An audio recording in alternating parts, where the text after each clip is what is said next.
mean it. We're starting. We are live from the beautiful San Francisco Bay Area. Welcome back to 5 Play Friday Live. It is chaos. Chaos here at A Better Official World headquarters. What else is new? We are having fun. We have hot coffee. The critical component for our live broadcasts, except for the other factor, our elite tech team, Gus and Oliver, are taking care of all of the things. Maybe there's some things they didn't take care of that I have to take care of here at the very beginning of the show. Welcome to everybody who's joining. I hope we are looking good. Give me just a second. Let me help my elite tech team get a couple of things correct. A happy holiday season. Look at this beautiful tree we got in our set. What's going on? What's elite production value here. Awesome. Hope everyone's doing well. It is Friday night during the basketball season. I'm sure everybody's season has now started.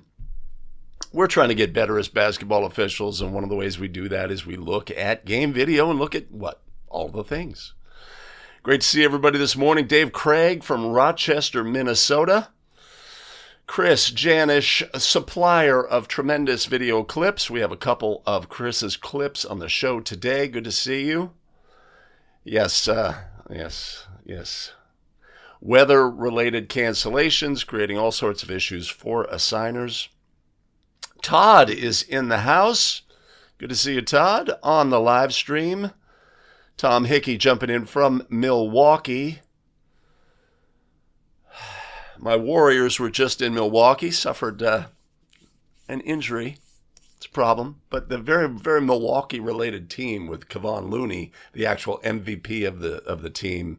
We've got Jordan Poole, also from Milwaukee, and first-round draft pick Patrick Baldwin, who they recalled just prior to the trip, I think so that he could make the trip to his hometown and get some run when they were losing. Yeah.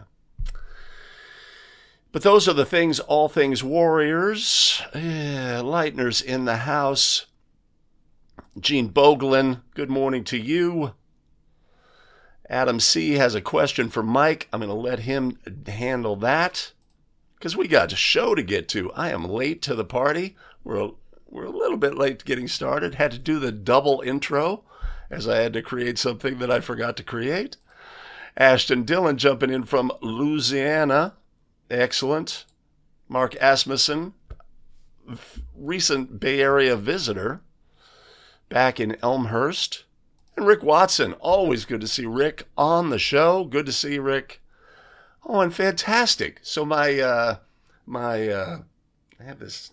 tech team has created a sequence of comments from me that's supposed to generate automatically when I start the show, and it looks like it was successful. You need to have an elite tech team when you're going to do live streams, and if you don't, you can always try Ecamm Live, the #1 live streaming software for Mac. Where is it? Oh. Yes, we are chilly. We are below freezing here in the outskirts of the beautiful San Francisco Bay Area. The deadline, well, considering the fact that we are working up until the very start of the show, is there a deadline? I don't know.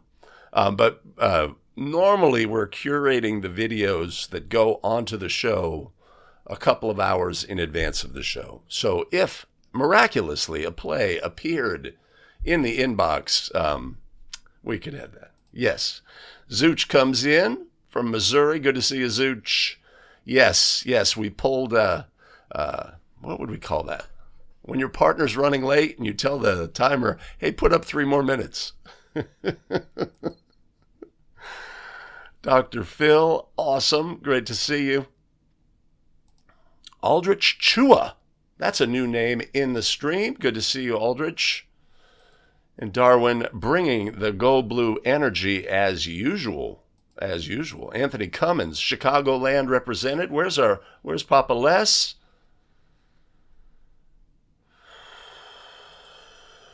Ashton's got girls 2-game set varsity game. Excellent. We have some girls plays today. Stephen Jones, Chili. Excellent. No, you can't do that. Only the officials can assess a team warning for delay. Tom asking a question and following the correct format by placing the Q and the colon. So I must respond. How to handle, right? There's no provision by rule to stop the game. Ball goes in the basket. Play is live. The other team grabs the ball for a throw-in. Play proceeds. We are not stopping the game to fix the net in that situation. We are not. Now, if we get to a dead ball, we can find a solution. I'm going to go up. No, I'm not going to go up. We're going to ask a player, hey, can you get that net for me? But we're not stopping play for a net getting hung up on the rim. That's my response, Tom. Right? You will have some officials, that one, who wants to stop every time it does. That's an approach. I don't do that. Let's put it that way. What is the temperature? Do we have a temperature from the chilly confines of Alaska? Let me know, Mike. Tonight I've got boys varsity, couple of relatively geographically close teams. Expect good student sections. It is on NFHS Network, San Ramon Valley High School, 7 p.m. tip. Crew of 3 and good crew. So we're looking good. One of my partners is coming from another venue, right? This is a challenging time of year, and this is not an unusual circumstance in this association. Partner's coming. He has got a previous game at another venue. I think it's a 5 o'clock tip. Our game's at 7. The drive time not too bad, but we're going to be in position where we are potentially making sure that the game is not going to start early. Let's put it that way, and protect our late arriving partner. Fortunately, we've worked together many times, so pregame not as critical an issue. Billy Mack, can you ever be late to this broadcast? Who knows when it's going to start? Yes, Mannix is back in the house after that recent solution. Did he solve it or did Peggy solve it? That's always the question on a Mannix case. Kamali Rowan is in the house. Great to see you. Greg Becker. Okay. Austin, is that Texas or Greg Austin? Oh, all right. Fantastic. Let's see. Cocoa Puffs failing to put the Q in front, but I'll still say, what's the penalty for a team coming out late from halftime? This was recently a question in one of my association meetings. Basically, we went around the room. Nobody knew, right? It is a penalty to delay the start of the game or the start of a period by more than a minute, right? Halftime, after an intermission, to delay by more than a minute. So if we have a situation like I did the other night where we have one of our teams is not on the court, right? Of course, we have instructed game administration, they need to notify the team 3 minutes prior to the start of the half. Have we done that? Is that something that we've done pregame, right? And I also want to talk about something else about game administration, something I'm going to be doing starting going forward. Have we done that pregame? Have they done that? Can we go to that person and say, did you inform the team? Yes, we have, right? We're going to usually have our, if the teams are relatively close, adjacent-wise in the building, and not in some remote part of the facility where they could potentially hear the horn, have our timer give a really long horn with a minute remaining, 2 minutes remaining, right? We want that team back on the court. We want to avoid the penalty for delay.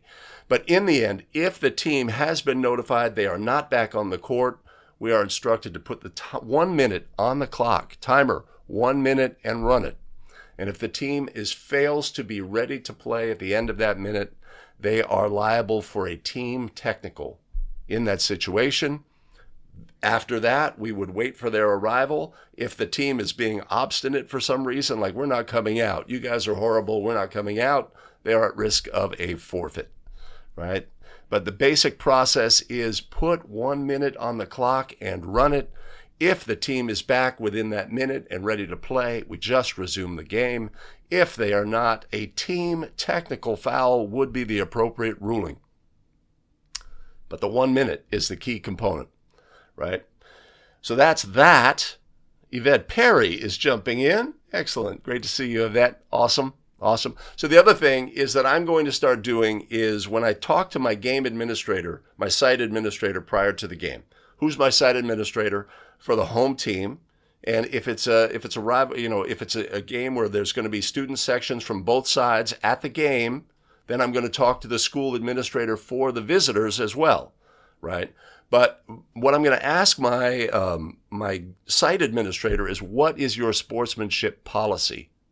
I want them to say, well, spectators need to do this, specifically relating to spectators, right? So that we can go to them, we have an understanding between us, so that if we have somebody who's not exhibiting what you said was the policy of your gymnasium, then you will address them, right? But I want to get them to verbalize. Well, we want no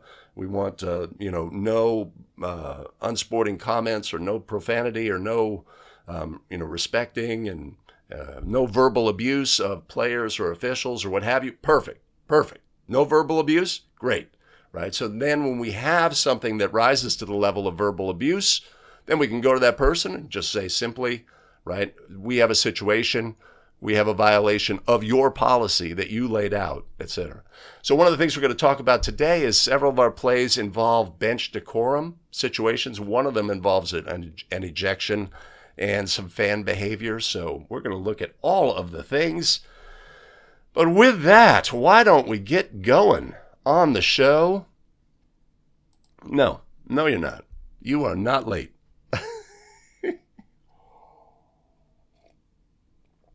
No, before we do anything else, I have been asked to share, hold on,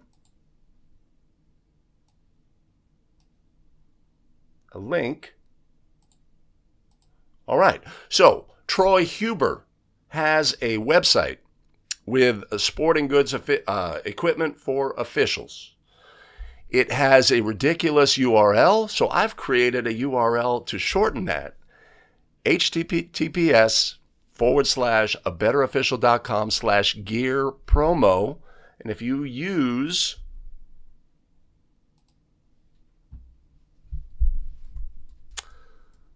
the code 5PlayFriday, hold on. Oh, look at that. If you use the promo code 5PlayFriday, 10% off of all purchases.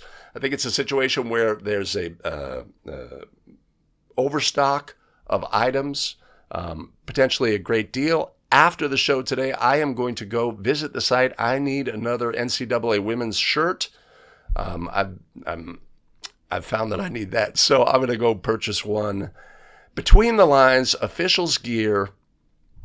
Let's do this. I do have skills.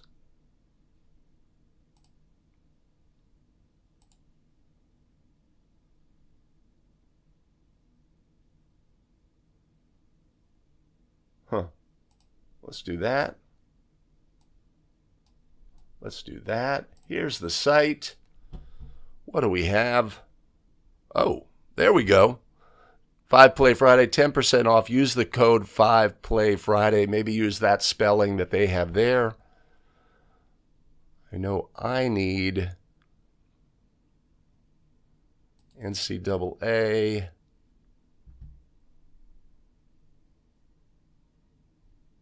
Smitty. I want the body flex. That's what I need. And I'm going to purchase one of those. And I'm going to use the promo code. And we will be better off for it. So if you find yourself in need of equipment, follow the link. Take advantage. Help out our crew over at Between the Lines Officials Gear. And that's what we have with that. I'm going to do that. I'm going to do that. Okay.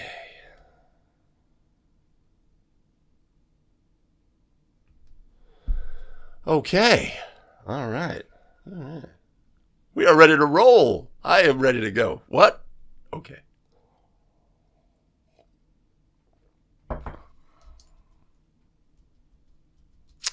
That there. All right. All right. The basketball season is rocking and rolling. We're rocking and rolling out on the court, but we're always trying to stay sharp by looking at plays so that we can get better. Let's look at 5 plays today. Stick around.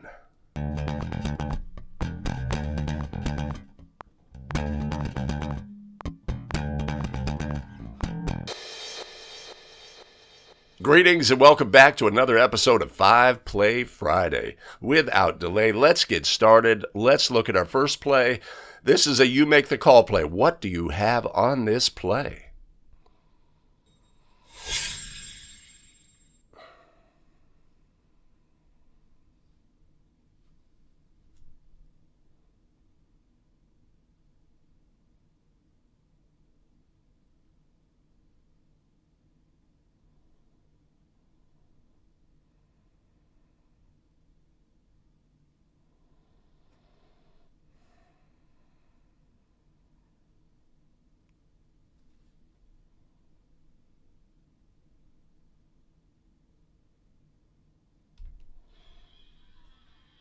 All right, no call on the play. Hold on.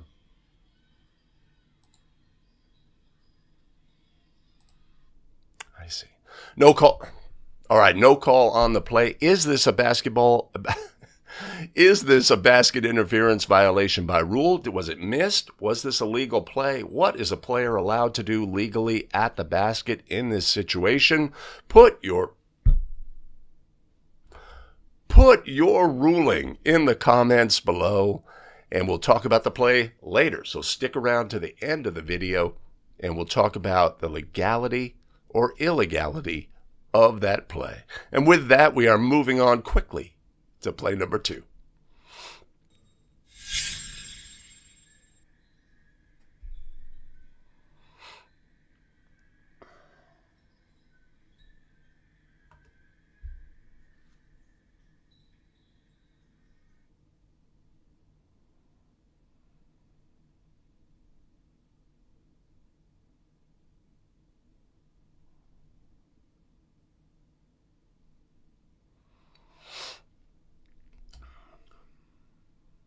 All right, no call on this play. No call is the ruling. What do you have on this play? Is this legal by rule? We know there was a deflection. There was contact by the defensive team. The no call on the play. Let's take a look and analyze all of the things, right? So we have team control on the court. Black has team control in the front court status. The ball is deflected. The ball comes loose by some means. Is there a change in team control? We have to know these situations. Black has the ball. No matter who contacted it last, up till the point it gets to the division line, a player on the team in control contacts the basketball with front court status. Right here, being the last to touch in the front court, the ball bounces in the back court. They have caused the ball, and then they ultimately contact the ball after it's been in the back court. This should be a violation by rule. Understanding that the deflection of the ball getting loose does not change team control. That's the critical component that we have to remember. There's been no change in team control. Therefore, a team from the player whose team is in control is the last to touch in the front court and the first to touch in the backcourt. This is a backcourt violation by rule.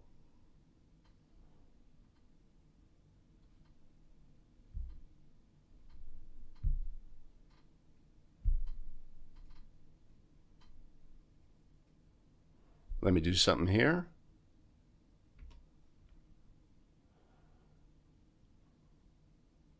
Scroll.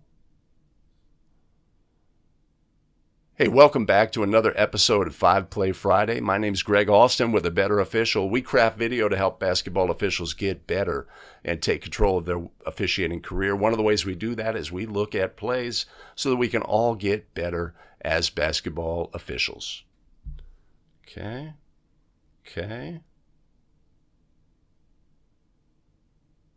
He's a little lost.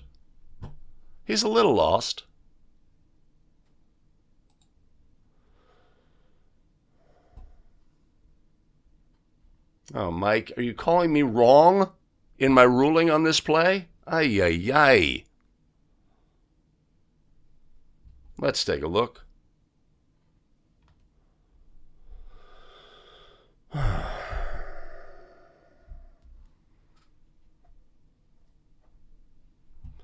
All right. Last touch by White. Black bats the ball, picks the ball up.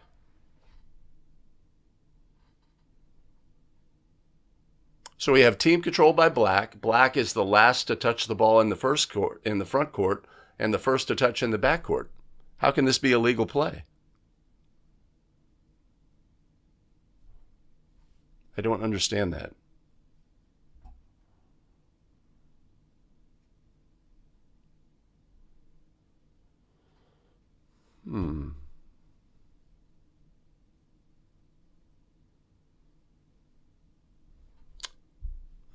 Let's do that.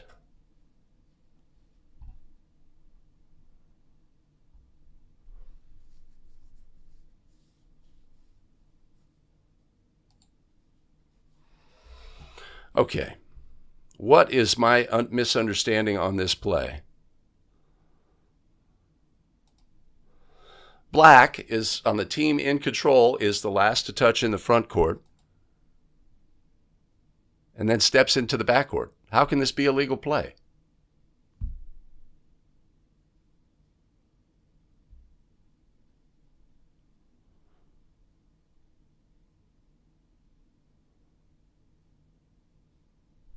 What am I missing on this play?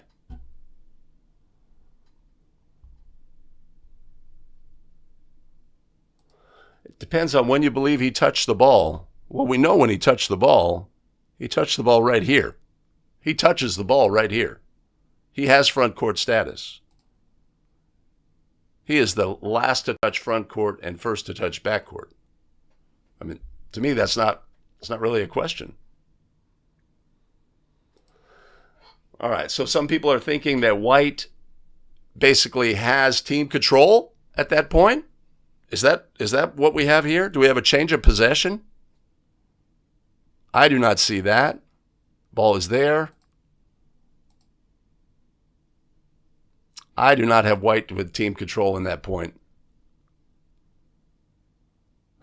Maybe there's more to this play than I thought.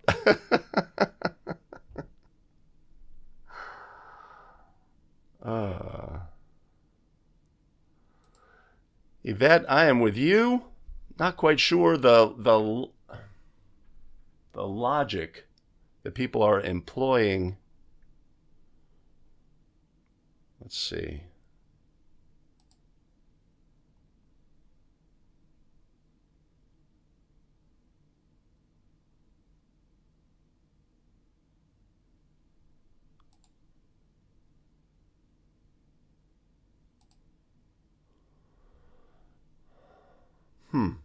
Lost Lake says, not sure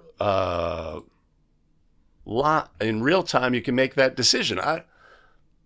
So is the fundamental misunderstanding that I have is that people think that White gained team control on this play?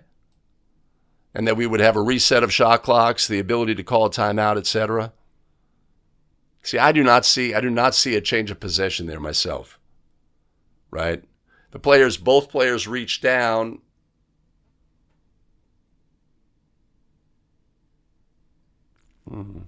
Okay. All right. If we had a change of possession, if White had gained team control and the ball became loose, then this would be a legal play. Right? So that's certainly a possibility. That's not my judgment on this play, but okay. I guess there's more to that than I thought. Sue says Black touches the ball and his foot is on the line at the same time. I do not see that. I see the touch before the foot. Am I picking nits?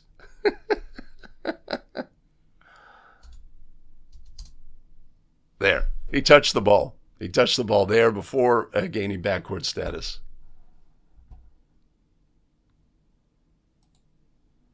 Huh. Well, that's what I have. I thought it was more obvious than it appears to be.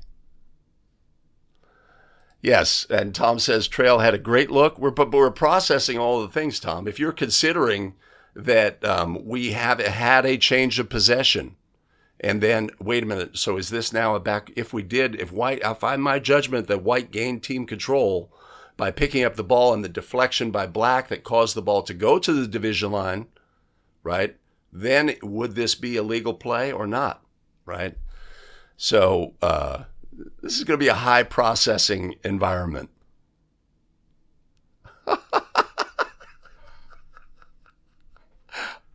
I don't think it's been doctored. It has been curated. My elite tech team does curate all of the videos.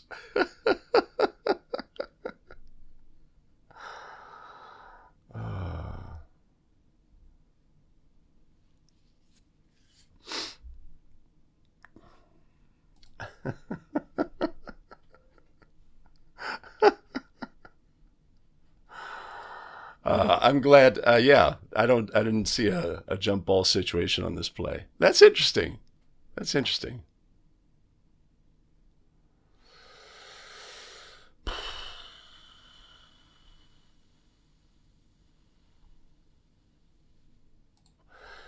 Well, if there was a change of control, then it would be relevant on the play, Mike. That would be my.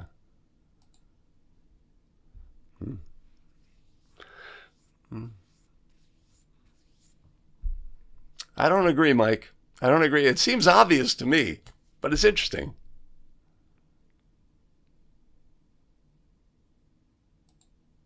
Well, that's awesome. Okay, so what I want to do is go to here. All right, controversial backcourt play. A lot of variables on that play. A lot of processing involved. And yeah, so a great play to look at so we can think through all of the things.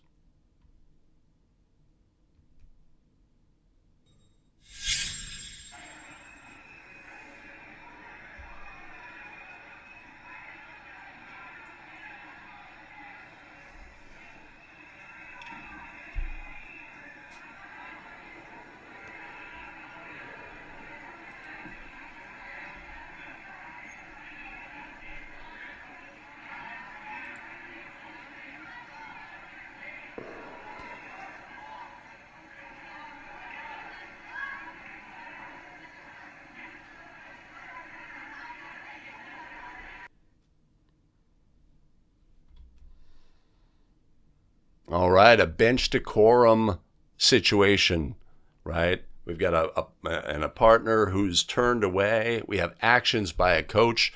I love this play. I love everything about the administration of the technical foul in this situation, right? This is absolutely unacceptable behavior, running at an official, waving off in disgust, etc. This does not need any sort of warning in advance. This is behavior that is just not acceptable, right? The key question on a situation like this is, right, sort of, our relationship as a crew on the play? Are we saying, okay, that's my partner who's being verbally attacked in this situation, and the action of the coach? Should we allow that our partner then to take care of that activity, or are we putting the game ahead of the crew, ahead of the partner, etc.? Maybe it's something we pregame, maybe it's something we're aware of with our crew, but to me, this immediately rises to the level of a technical foul. This is unacceptable behavior. Unsporting conduct, of course, is a point of emphasis. National Federation of High School Basketball this year. Everything about the calling official's demeanor is unacceptable. That is going to be addressed immediately and directly. And it's not personal. It's just business, right? It's just business. And so the demeanor on the play, fantastic. I love it. 100%, right? Unacceptable behavior, going to be penalized, business, let's move forward. Love that, right? Unsporting behavior needs to be addressed immediately and directly. Obviously, we have a ladder of possibilities, right? We have behavior by a coach. We can have a soft, hey, coach, I need you in your box, right? Because they're straying from their box. Or we can have an administrative warning to a head coach for bench behavior, etc. And we can put that in the book, make a production about that. But if coach action rises to the level of a technical foul, we can address it immediately and directly. We'd want to have our crew members back. If they have their back turned and this behavior happens, which at least for part of the play was the situation, then we want to make sure that we, as an off official, address the unsporting behavior. That's good stuff. I love it. I love this play. I love this. I love everything about it.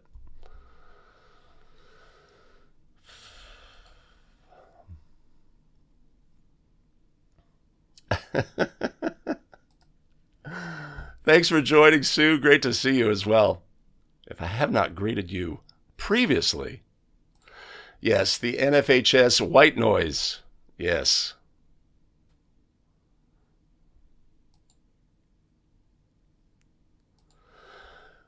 Right. So, Lance, from the lead's point of view, right, initially on the play, they are certainly turned away. Right. And so there's a moment of perception and suddenly the coach is upon them, etc.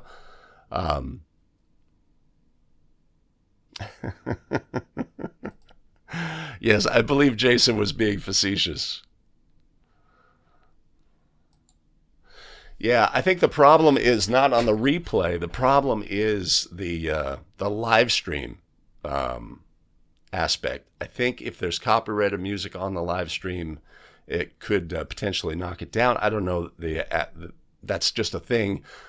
Like if you are streaming on YouTube or Facebook and you have copyrighted music, the YouTube and Facebook can take it down while the live stream is occurring. Tom Hickey loves the call. Does anybody have any pushback? Does anybody think, well, wait a minute, no, you're basically showing up your partner, or you're not giving them the freedom, or you're overstepping in this situation? Yeah, for me, I am 100% thank you. Thank you.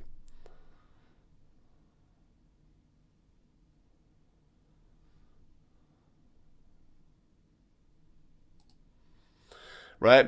Maybe you have an official. Maybe you're working with who knows in this situation. We're making assumptions, but maybe we have a situation where we're working with a newer official, and maybe they wouldn't know how to handle the behavior by the coach in this situation. Maybe we've had warnings previously in the game, etc. We're just seeing the clip. We're just taking the value from the clip on its merits, right? And the value to me is unacceptable behavior, have your partner's back, do what's best for the game, even in a situation where, possibly we're treading in our partner's area that they might say, hey, let me handle that situation. I didn't appreciate you coming over, etc. That's a judgment we have to make while we're on the court, real time. And we make those judgments. Maybe we have to know our crew, know our partner, know our situation in the game as well, and always know the impact of our whistle in the game. Yeah. Doesn't see all. Is this recorded? Yvette, is this recorded? Yes. Yes, it is. There will be an edited version. But this is a great play for a young official, right? Because let's say instead my more veteran partner is the lead on this play, and I'm the center, and wow, that's too much. Should I come get that? We're not sure. But this is absolutely a technical foul that can be defended. If the video clip gets to our assigner, and the assigner says, well, that's an obvious technical foul on the head coach. That's unacceptable behavior. We want a technical foul in this situation each and every time. We cannot have coaches running at officials, waving their hands in disgust about a no call on a play. It's just not acceptable, right? So, to answer your question, Yvette, yes, it is. And the live stream, of course, will be available, although it goes to unlisted. But if you go to the A Better Official YouTube page and look for the live stream playlist, you can find older versions of the stream. Yeah, that clock is not a factor. I tried to slightly obscure it. Who knows where we are in the game? We've got, we're in the second half in this.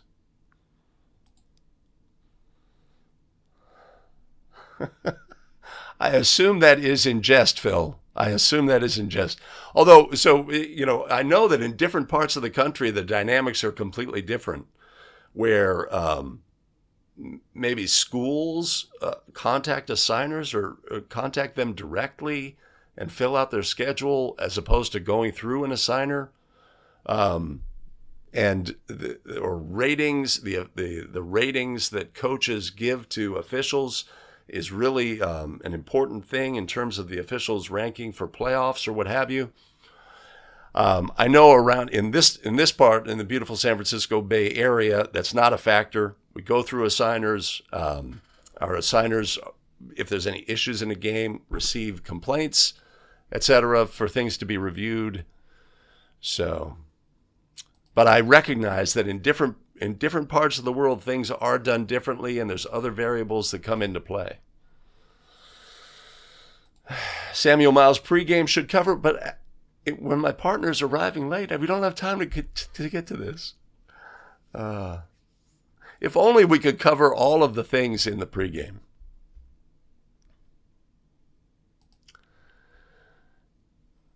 Yeah.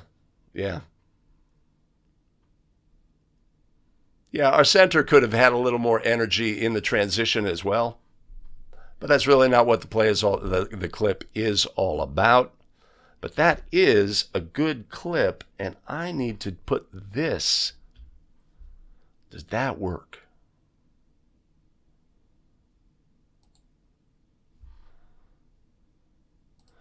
Jordan asks, if this was early in the game, would we give a warning, right? No. To me, no. This behavior just jumps past any sort of warning situation, right? We could have, let's say on the previous trip down, something happened and the coach, had a modified situation where they stepped to the official and voiced their displeasure loudly about the call. That's a travel. Right? Coach, right? Warning, right? Because it doesn't necessarily rise.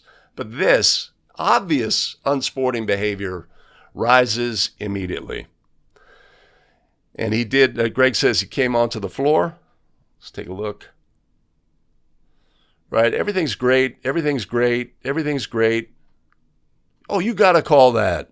runs out onto the floor directly at the official, right? Yeah, easy peasy. Well, in several of our plays today, we're going to see coaches on the floor. But how can that happen? Unless we go here.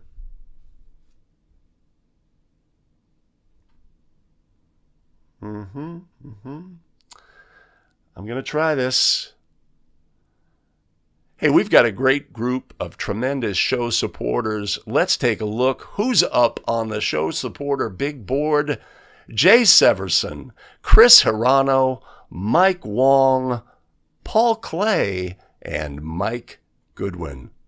Much appreciated and much love. You want to support the show, there's always a link in the show notes below, and I'm going to put one by the Christmas tree up above.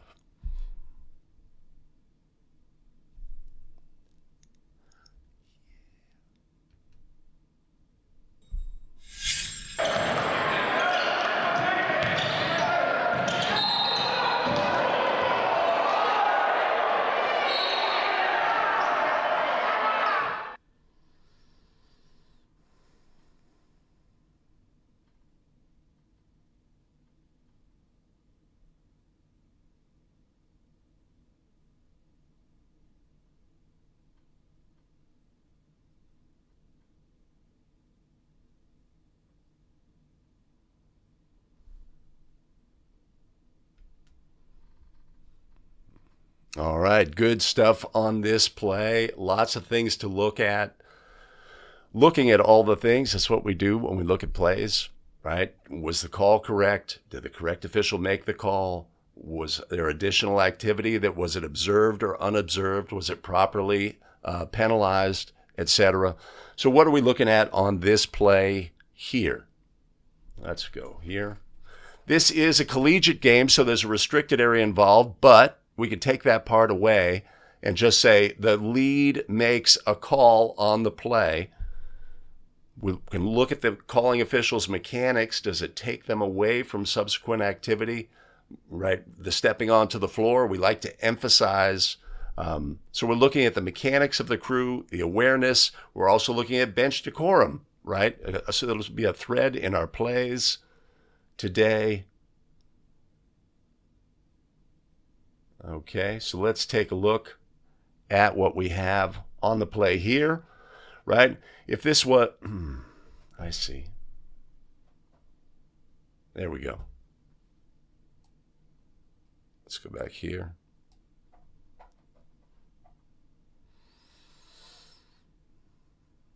Player catches the ball below the free throw line, goes to the basket. Our defender is in the restricted area collegiately, but for whatever reason, we have a call on the play. We're indicating a restricted area block. Subsequently, the player who was fouled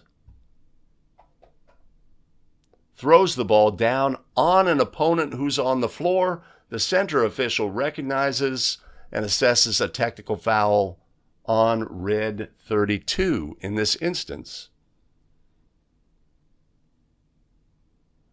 We've got a coach reaction here, stomping, jumping up and down on the original call, steps on the floor in reaction to the player throwing the ball on his player.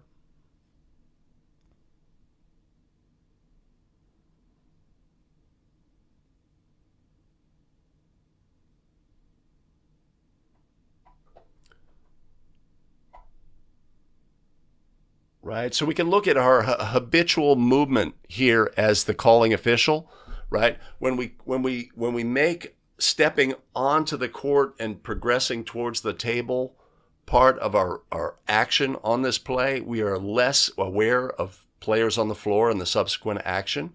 So we could think maybe we do that in place and we freeze at the spot to be aware, especially in high school in a two-person game, etc. This subsequent action may be missed. Right? So we just look at our habits and fundamentals and how we can always be in position to have more information than possible. So we have that action. Our center official picks it up properly and assesses We've got a coach who's stepping onto the floor. Again, this is a decorum issue. And our trail official comes in as well.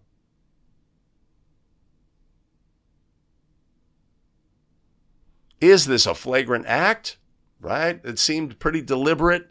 Vulnerable player throwing the ball at their midsection. That's certainly on the table in high school. A flagrant technical foul being ruled in this situation. These are the things that we need to think about. But we have great awareness by our center here by continuing to observe the play. When we analyze our own game video, we might find that in this instance a call is made and we glance up at the clock or we look away, etc. Right? So it's great that our center stays engaged here, observes the activity, right? Even though they drop their whistle, a natural thing, comes and gets a technical foul. Crew should, in this instance, get together, send teams to their benches, sort out what we have. We have a blocking foul during an attempt. It's a layered play. We're going to have free throws that result from that. How we're going to administer, we're going to need to sort all of that out. So that is a great play for us to look at,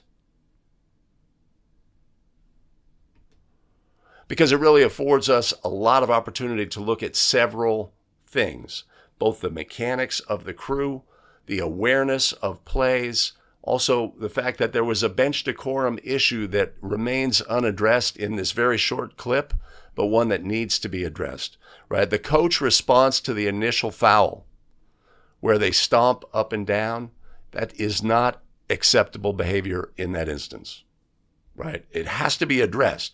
How are we going to address? Are we going to say, oh, that is a flagrant technical on the coach, or that is a technical on the coach, or coach, we're not going to have that tonight, or administrative warning for behavior on the coach in this situation?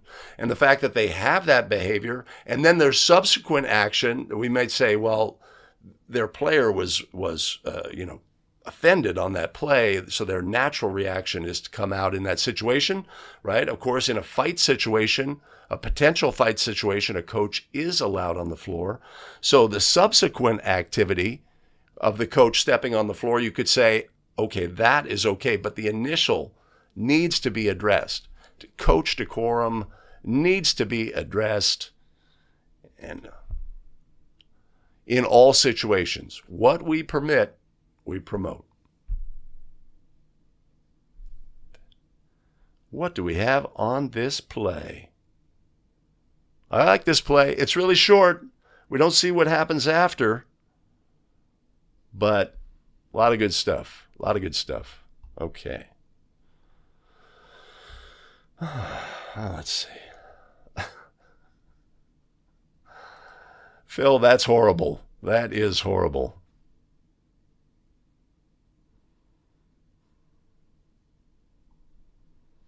Let's see.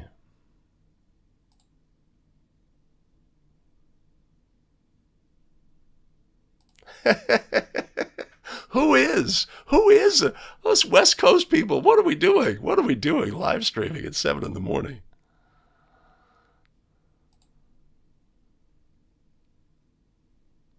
Oh, absolutely. Absolutely. Jacob says oftentimes, or sometimes at least, a significant percentage of the time, coaches want a technical foul.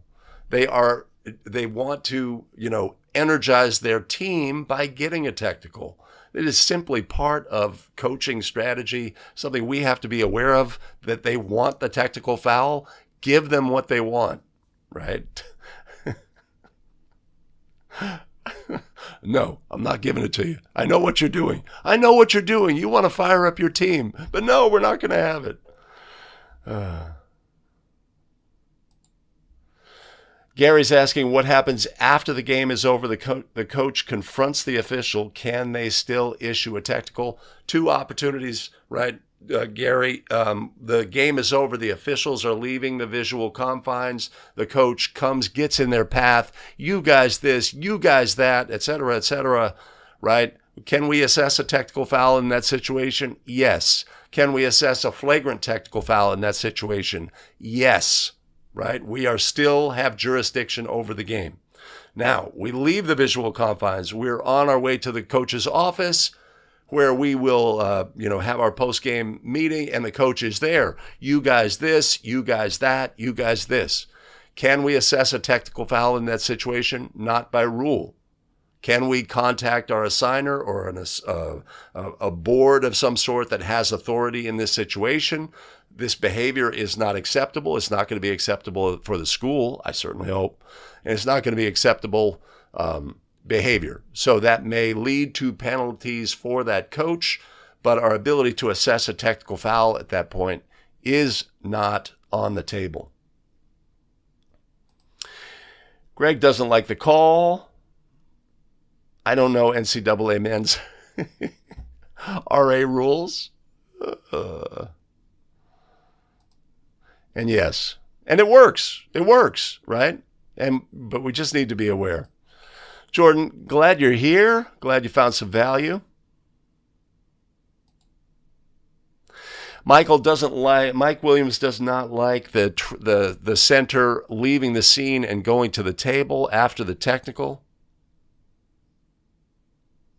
This is definitely a play we're going to have to talk about. Right?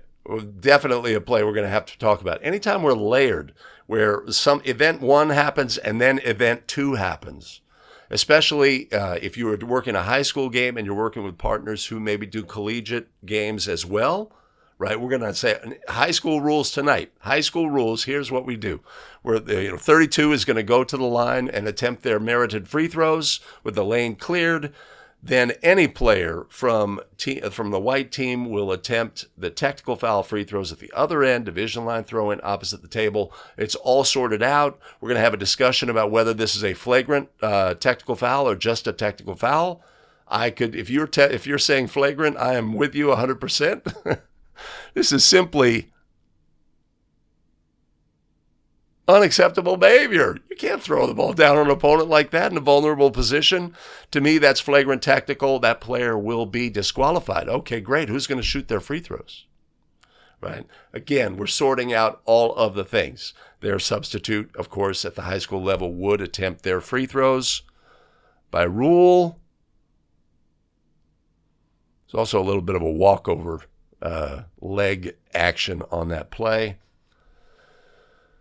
So, Mike's point is very well taken. Stop that center official. Hold on, partner. Let us sort things out, right? Because we're gonna take accrue information about whether this is flagrant at the high school level, flagrant and disqualifying.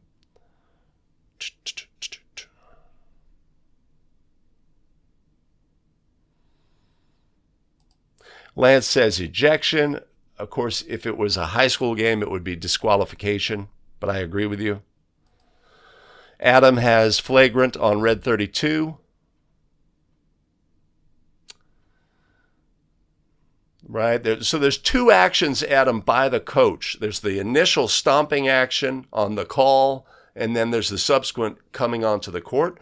I think the coming onto the court can be defended, that this was a situation where certainly tempers could flare and a fight could break out. I think that yeah. Although their action is not, let me come out and stop this action. My action is 32. You are a player who does not comport themselves well on the court. I am angry with you, right? So we're coming out sort of angry at an opponent. So I'd listen to you if you say that that action was not covered by when a fight break out.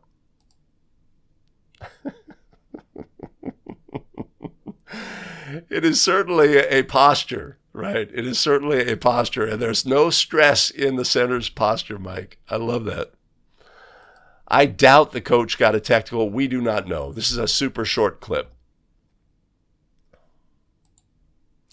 Tom Hickey, using the approved formatting for asking a question, what kind of technical on red? I have flagrant. Other officials may say that's simply a technical foul.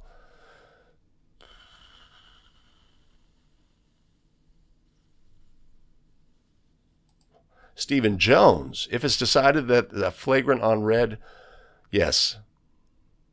Yes, correct. Their substitute would attempt their merited free throws with the lane cleared in this situation.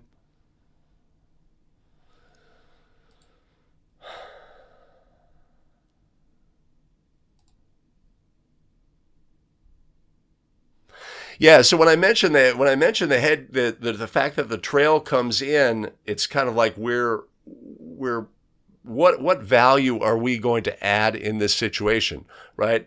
Anytime in a crew of three, we're looking at where are our partners, right? Our partners in this situation are both converging on the spot. So as the third official, as the off official, even if our first instinct, as many officials is moth to the flame. Well, that's where the action is, so that's where I can provide the most value, right? So I'm going to move towards the spot. But if we hold our initial position, we realize, hey, wait, well, the coach is way out onto the floor. If we're moving forward, maybe we don't pick that up.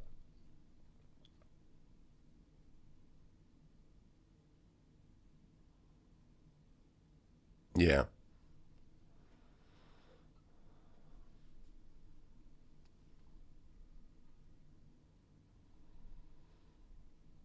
Yes, once disqualified, and of course the player is disqualified when the coach is informed of the disqualification. So how would we, like in my crew scenario, how would we handle this? We are going to send teams to their benches. We are going to get together. What kind of technical foul do we, what's the original foul? Who is due merited free throws? What would we have a technical foul? We have to upgrade that technical. That was a flagrant act. That player needs to be disqualified. We're going to make that decision, etc. Probably a situation where we're going to go to the tape. We're going to get the coaches together and explain what the ruling is, because there's complexity to it. If we had a if we're going to address coach behavior at this point. And so maybe we come out and we say we're going to have a technical foul on the head coach from the home team as well. Get the coaches together, explain the ruling. It's obviously not a time where we're going to discuss whether the merits of the ruling. We are explaining what the ruling is, what's going to happen next. So for red rather, I need a shooter. I need a substitute for red 32. That player will attempt the merited free throws. Then we're going to have any player or eligible substitute attempt technical foul free throws, and then it's going to be a white ball for division line throw-in opposite the table. Coach 32, of course, has been disqualified by rule, etc. I understand. Yes, I appreciate that you disagree, but that is the ruling, and we are moving forward. Right? This is a courtesy we're offering the coaches to explain what the ruling is, but we are moving forward. Moving forward.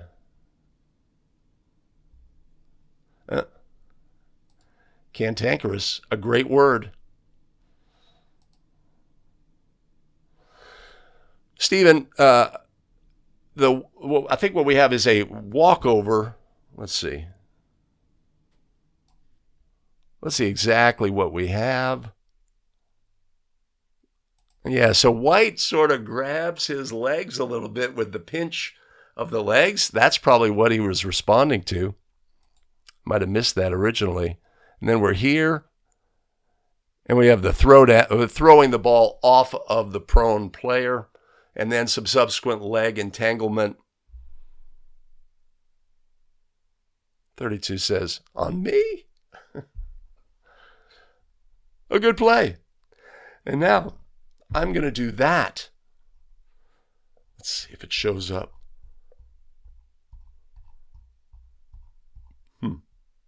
Okay. All right, let's... No.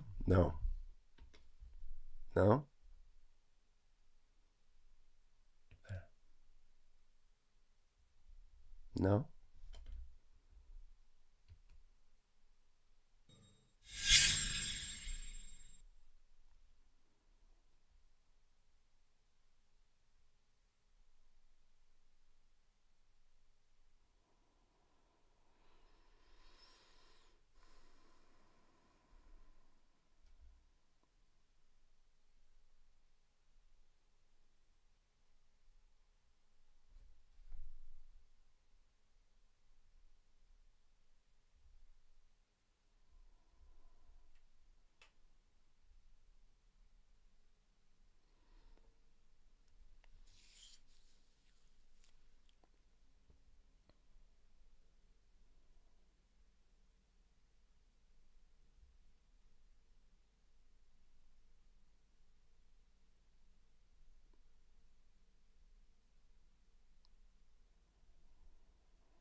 All right, lots going on this lengthy clip.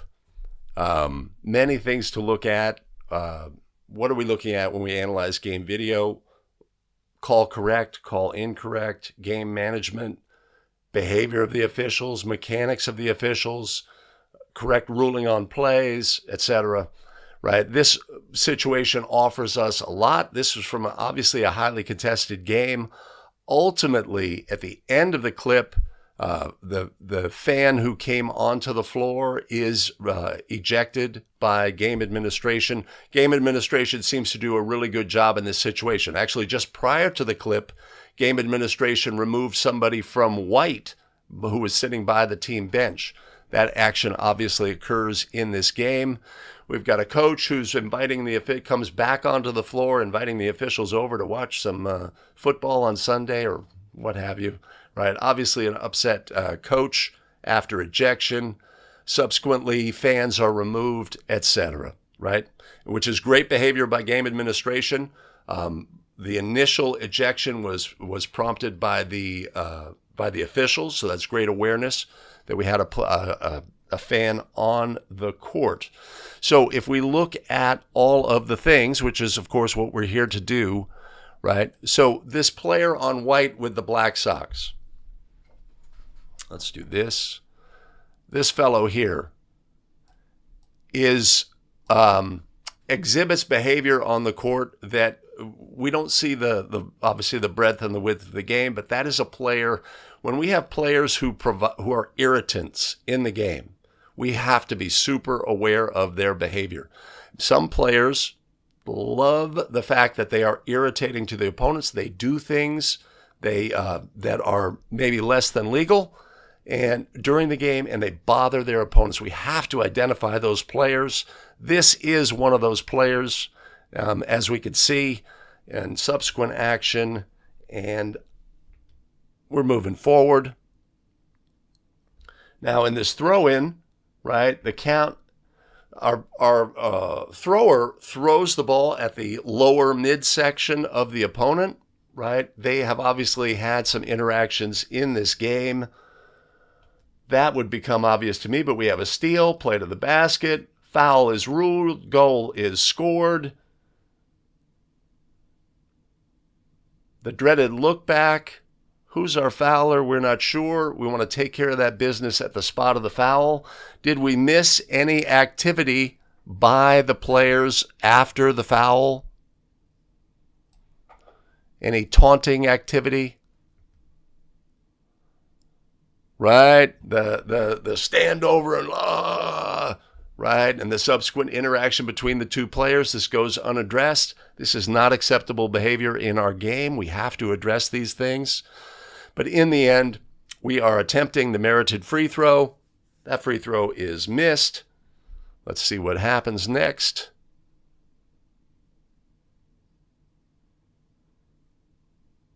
Or that is made, throw in. What led to it? We're not sure. Let's take a look at all of the things there. Whoops.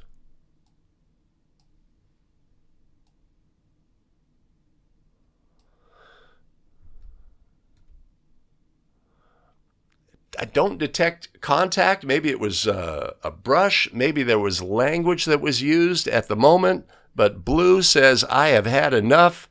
Throws the ball at the opponent. That is a flagrant technical foul. We have a calling, the coach comes and gets his player, and then the referee engages with the coach in a fashion. Earlier in the show, we had a situation where this is just business, right? We want to be the cool heads in the game and display professionalism in the situation. And not, it's me and you, this is personal, I am offended by your comment and I'm reacting emotionally, etc. We want to take that out of the game. Now, obviously, it's a highly charged situation and some emotional reaction is potentially warranted, but to this extent, I would say no. And so what we want in this situation is recognizing, penalizing properly, and I think we do that. But we need to look at our decorum and our body language, etc. And then ultimately, our officials do a good job of identifying, etc. So let's look at this situation one more time.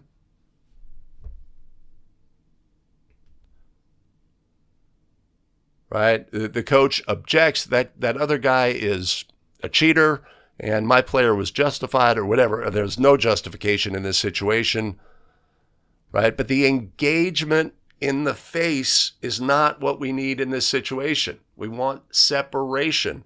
The coach is pulling his player away. We need to move away. If they say or do things in this situation that rise to the level of flagrant technical, you guys are cheating. You're cheating the game. You're cheating my kids, right? Okay, great. That's a flagrant technical. You're ejected, if assuming that's the language. But rather than face-to-face, again, we want to show comportment in this situation and just have better, a better presentation on the court. Ultimately, we identified that the fan came onto the court and cooler heads prevail. There's a little bit of the officials after the fact sort of being with and adjacent to the home coach, right? In this situation, that's not a good look either. But our site administrators take care of business, which we really want them to do in this situation. So what we're looking at on a play like this is we're looking at the comportment on the court, the fact that we had unaddressed, unsporting behavior on the initial foul to the basket. There's obviously things that have been simmering in this game that seem to remain unaddressed. When things flare up and get out of control, usually there's things along the way that have been allowed to fester somewhat. So obviously a short clip, we're making some assumptions, but we could see some behaviors on the court that we would want to address and improve. What do we have on this wild and wacky scenario? Oh. So my thing didn't pop.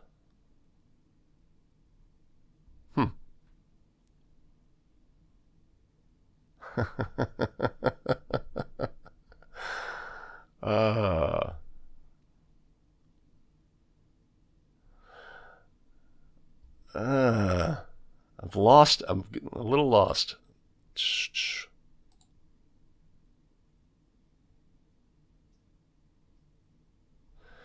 That's the previous play. See, I'm supposed to be able to add this thing that delineates and helps me with the comments.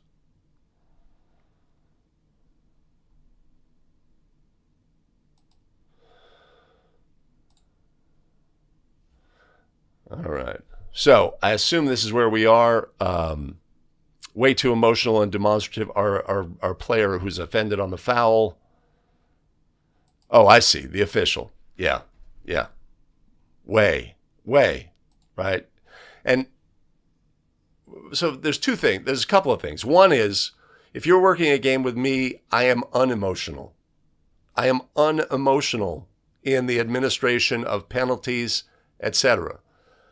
Other officials, it's an emotional experience for them, and we have to recognize that and help them potentially. But of course, they are responsible to help themselves.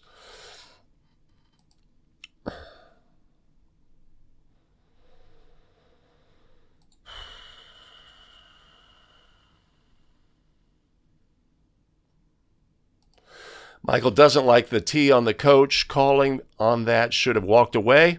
Coach was talking, but grabbed his player in a potential fight situation. All before looked good, right? It really, I think, Mike, depends on what the coach was saying. And again, if you are an opponent of this player in white with the Black Sox, if you are their opponent, you are not fans of them. They have been an irritant all night. This is late in the game. I think there's 3 to 5 minutes remaining in the game. This has been a thing that's been festering and potentially unaddressed. And so the players don't like them. The coaching don't like him. They don't like the fact that you're not addressing the situation, etc. All of the variables. So the question really is what the coach says, right? The coach going to make flagrant comments to us if we have that distance and they make, it's verbal and loud, etc. I think it was here anyway. But yes, we don't like that behavior. Yeah, that's an excuse. In terms of game management, your two-person puts us at a deficit, some disadvantages, but in the end, you are managing the game and you are responsible, and the fundamental behaviors to do that will come through.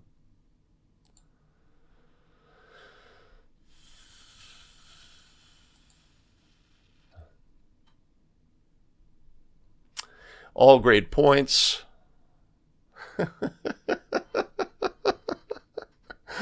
This lower third from NFHS is not helping. This was I think there was 5 minutes remaining in this game. Close game.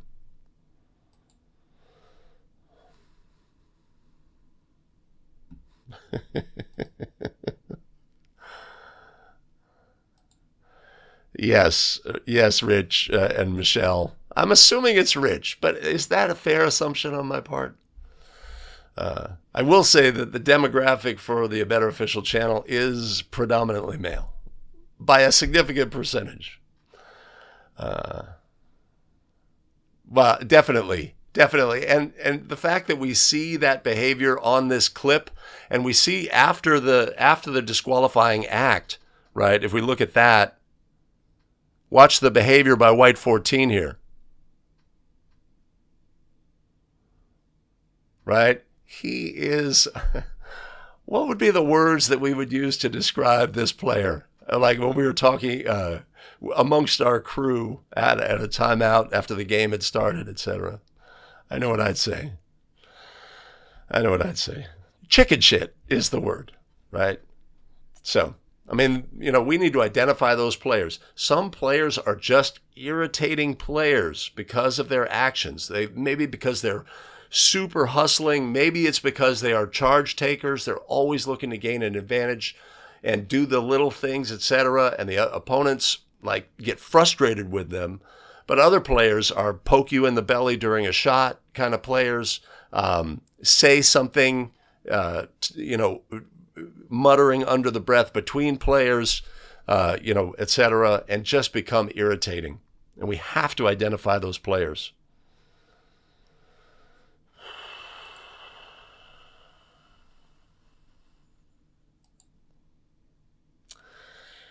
Yeah, I'm gonna fight for the. Obviously we're better off in 3-person, but we have to identify that stuff. And again, if we go back to the spot of the foul mechanics on the call, right? If we are not doing things properly at the spot of the foul, and we're moving towards the table, and then we don't really perceive what's going on with the players. Right, that's just a basic fundamental. If you're doing 1-person, 2-person, 3-person, or experimental 4-person, we have to be aware of what goes on at the spot of the foul. That's a fundamental habit and that we just have to nail. And so obviously that is not strong in this crew in this situation.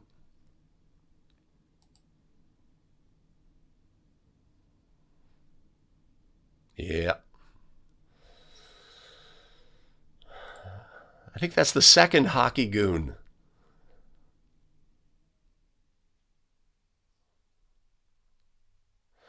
Tom, there were 2 technical fouls assessed, and 4 free throws were attempted by White in this situation.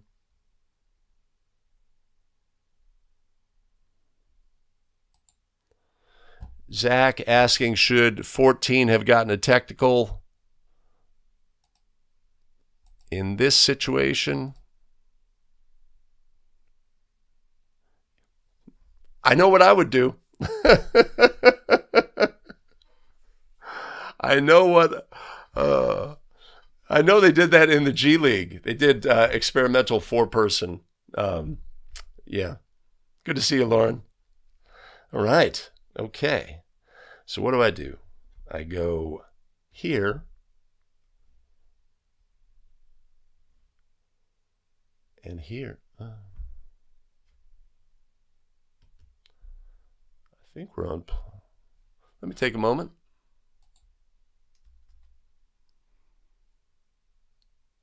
Ejection.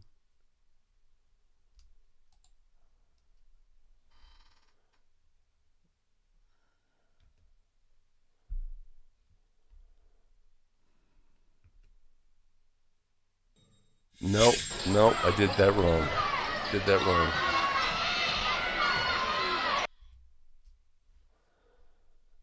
I want to go here.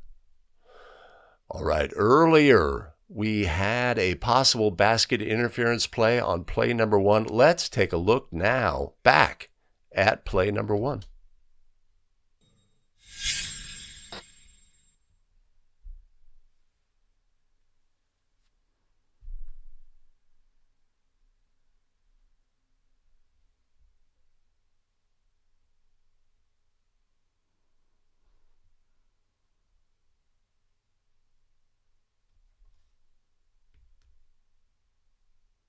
All right, do we have illegal activity on this play?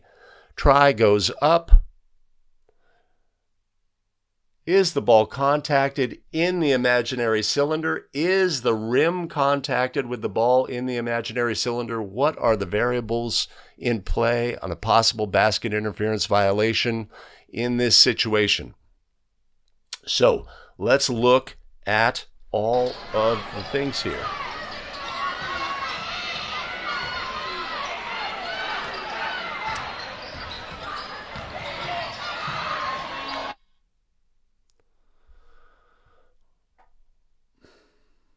Let's look at all of the things here and break the play down as it goes, right? So a try goes up.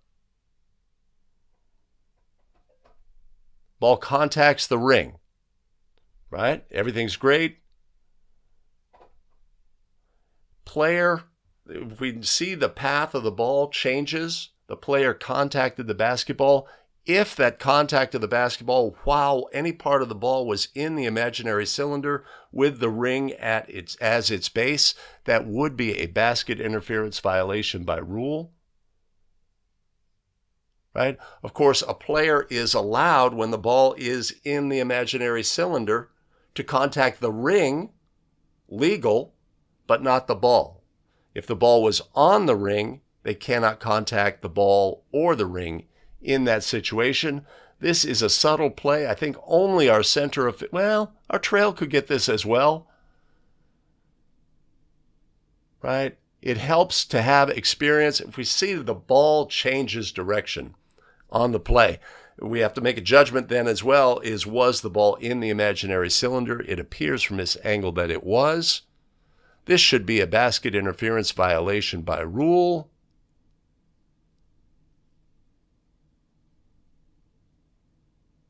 Yeah, we missed that. Hope that lines up with the comments you put below on that play.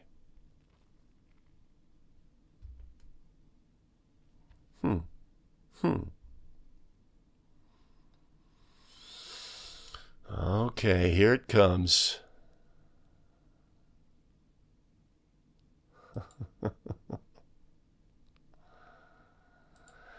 Gary asking, on the previous play, can additional technical foul be issued to the coach who left the playing surface and then came back onto the court? No. Well, we've already had a flagrant technical, and so that's going to be the full gravity of the penalty that coach is going to be assessed relative to the game. The fact that they came back is going to be in any report to any body that we report to in this situation. If we have a flagrant technical around here, we're going to definitely report that to the assigner, who's going to report that to the league or the section, and the penalty of towards losing their privilege to coach their team both for the next game or subsequently if there's any sort of cumulative things. If they get X amount of flagrants, they can't coach anymore, whatever, right? We're definitely going to report that, and that's what we would do on this play as well, is report that behavior, that subsequent behavior in that situation. RJ Wilson in the house on Facebook. Awesome. Awesome.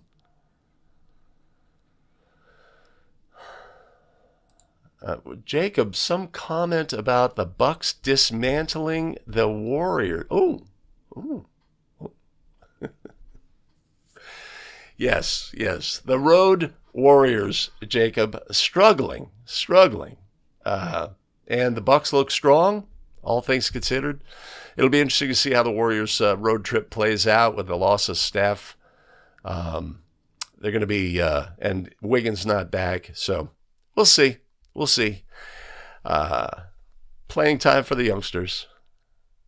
I remain confident in my Golden State Warriors. We'll see. Yeah, so Jason points out the key thing about this play is just seeing these plays, right? Because they don't always occur in our game, right? We do a lot of girls' games, we do a lot of lower level games, etc. And being trained to have our eyes up and observe this really subtle activity, right? This is something that NBA officials are fantastic at because they have so much activity at the ring that they're trained to be very observant about that. Of course, in this situation, we've got activity down low with bodies and up top, right? Our lead here needs to stay with bodies down low. I think we ultimately get a little head looking up. Maybe. Oh, maybe.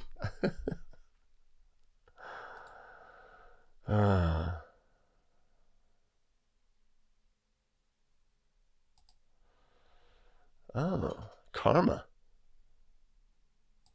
Samuel has offensive BI. I guess FIBA, this is a legal play.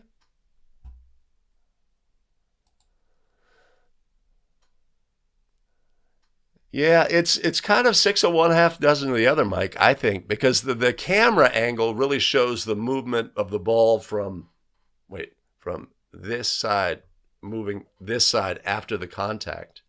But the trail is probably going to have the best angle on the full picture about whether the ball was in the imaginary cylinder. What is the mechanic? What is the mechanic? I don't think there is one in high school. I would usually point at the basket.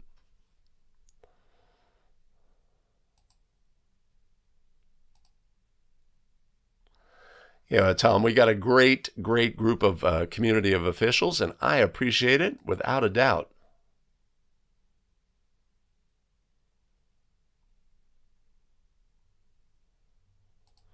Michael Hogg joining the chat. Awesome. And Billy Mack. Okay. So what I want to do is I want to go here.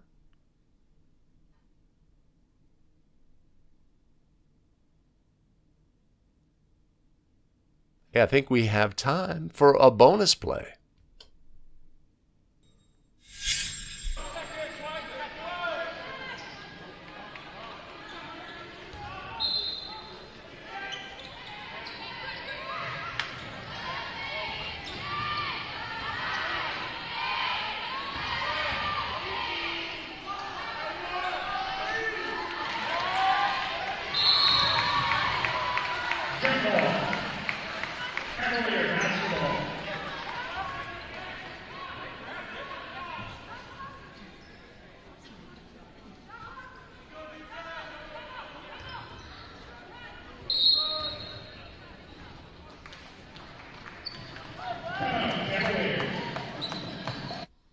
All right. As more and more states adopt shot clock rules, they are coming for additional states after that as well.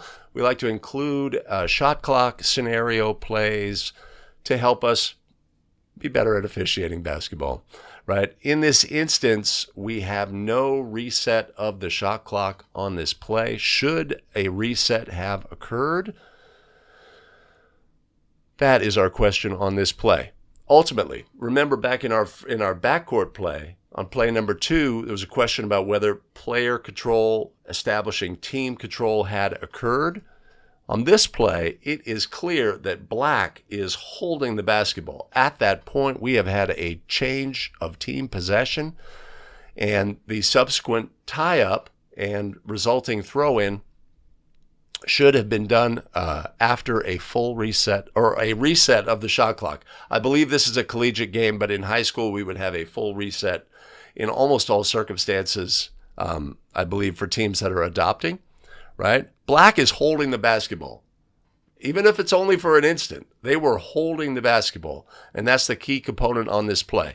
So in this instance, we've had a change of possession and then a subsequent held ball, right? These instantaneous possession and then held ball, those are situations that it could occur after a jump ball in high school as well. And we just have to identify that, yes, black gained team control by player control, and then the subsequent held ball goes to white, but it should be done at a full reset of the shot clock. So, shot clock's not everywhere in the country, but we want to include some shot clock plays as more and more states adopt them. I'm going to go there.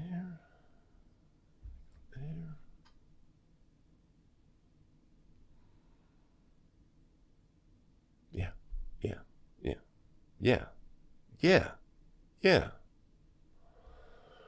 So I'm interested to find out. So actually, there have been 7 states that have shot clocks, and then this year I think there's like 3 or 4 states have adopted a shot clock or partially adopted a shot clock.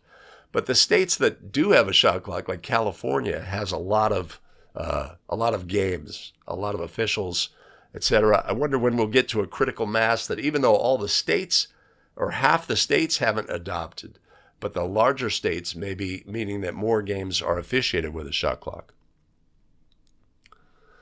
That's what I've said. No, not on a basket interference. Again, what do we want to do? We want our signals to communicate what has occurred on the court, what our ruling is. To avoid confusion, clearly communicate, right? So in situations where the signals don't really give us the full ability to clearly communicate, like did the ball contact, if I point towards the basket, did the ball contact a wire above the basket, or was it basket interference, right? If I'm just pointing to the wire or just pointing up, maybe not so much. So we're going to use our voice as well.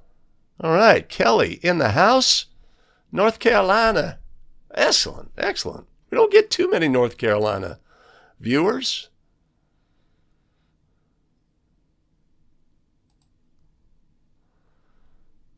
All right. A warm greeting. In California, we've got 35 seconds for boys and 30 seconds for girls. I'm really surprised that when NCAA men's went to 30 seconds for men, that we didn't go 30 seconds across the board. But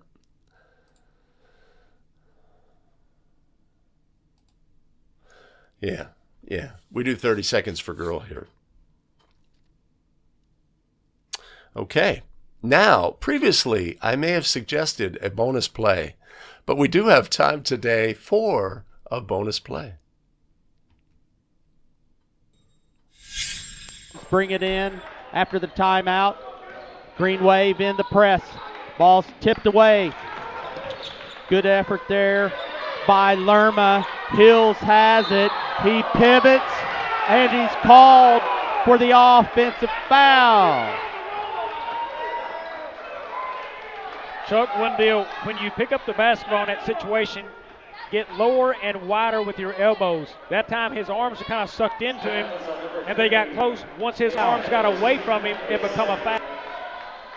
He's got to pivot and rotate with that ball in his hands. Don't bring your elbows in. It looks like and now they caught him with a intentional high foul. All right, a great habits and fundamentals scenario play. We're looking at all of the things. Position, right? We could start with the position of the trail official on the throw-in, right? When we end up administering a throw-in on the sideline and the play gets behind us, it's usually because we didn't anticipate that the players would move back onto the court, and now we are officiating looking away. Right, we'd want to be trailing this play, have an open look on the angle. We're just looking at all the things. We have a great count going, but then when the ball gets loose, watch the calling official or watch the official's behavior. They jump, they get jumpy and reactive. Right, we want our count to be measured and equal when unusual things happen on the court. Our center does a great job of coming back and being in great position to help with this play here. We've got a swing of the elbow, possible contact. It's not clear that there was contact. All it would take is hitting the tip of the nose in this situation to get that kind of reaction from the player. We may have been fooled on this. Player just moving their head in surprise. But ultimately, we have an intentional foul as the ruling. Again, habits and fundamentals of the crew in this situation. We don't want to have an immediate reaction to go to the table. We're going to need to communicate what we have. The new lead on this play actually comes back. Hey, what do you have, partner? Right? The great habit and fundamental to have. What do you have, partner? Right?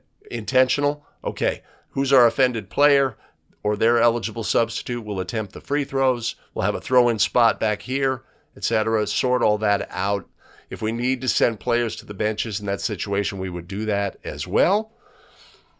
But note the jumpiness, right? Our count accelerates when the ball gets loose. We want to keep a measured count. Our trail's in good position, but our center gets the Cadillac position by coming back here. In the absence of a intentional foul ruling here because of contact, if that player failed to make contact, it would at least rise to the level of a swinging elbows violation on this play.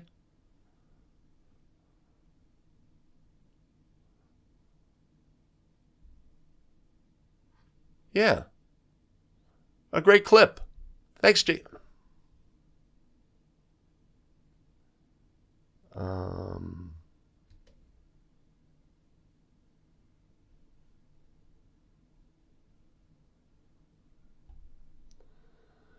That's a great clip submitted by Jason Hayes. Thank you, Jason. If you have a play that you want to submit to 5 Play Friday, there's a link down in the show notes and on the screen as well. Awesome. Okay, let me do some things. So wait a minute. I've got something here. Hold on. Look at that. Hold on while I do some stuff, and then we have some additional plays. Okay. I want that to go away. I want to go there. Hold on.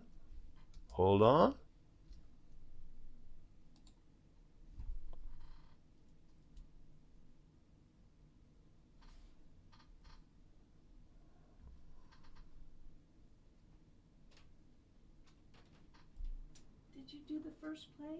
Did you go back to the first play? Yes. You did? Yes. Okay. All right. Hold on.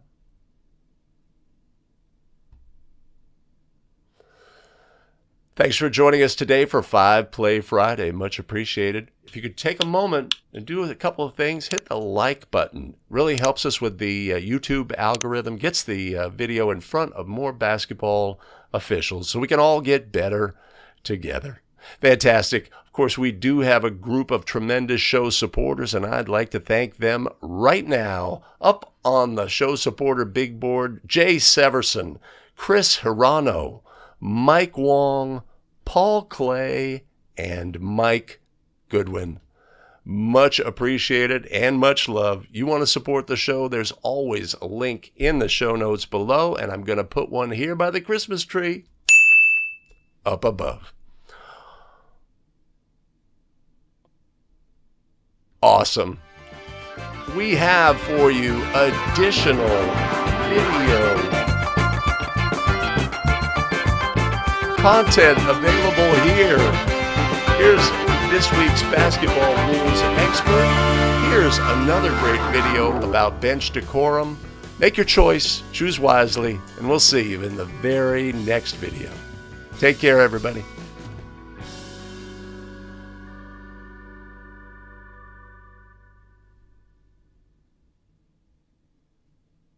All right. All right. I need a way to turn that off. I don't have a way to turn that off. All right. Okay. So I took care of business. Now, live stream viewers. That is a joke. That is called humor, Mike. Humor. As we are officials, and I have eye chart because officials can't see. Yeah. Are you blind, ref?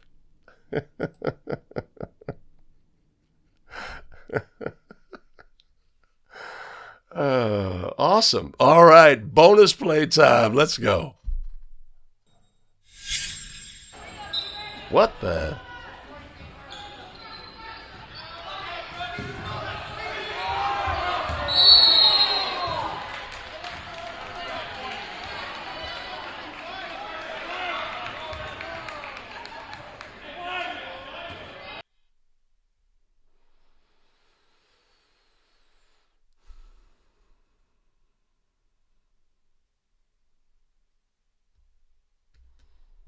All right. Rebounding, pull down play. Officials come together, right? Habits and fundamentals. What do we have on the play? Either official could have had a first foul on White, but ultimately I think where our ruling here is the pull down. The pull down is the obvious thing in this situation, right? When we come together as a crew, let's communicate, right? We keep our hands up because sometimes we're just like stuck in the mode. We're going to communicate what we have, what's going to happen next, if bonus free throws would be awarded. If either team offended player was in the bonus, this would be bonus free throws because a try had been attempted, right? But we know the official goes and turns to the ball. It's like, we're not thinking about the ball in this situation. Just communication amongst the crew. The ball will find us, right? Anytime we're watching our game video and we're distracted, right, we want to point those things out. Great job of communication by the crew on this play. A very simple rebounding play. If you had something early, we'd have to come get this. The reaction from both officials would seem to be the obvious foul was the pull down on the play. If we look at it, the players are engaged. Yeah, blue clamps, holds, and pulls down. Whether that player White had caused some form of displacement would be part of our judgment. But what's the obvious foul on this play is the pull down. All right. So David asks an important question is,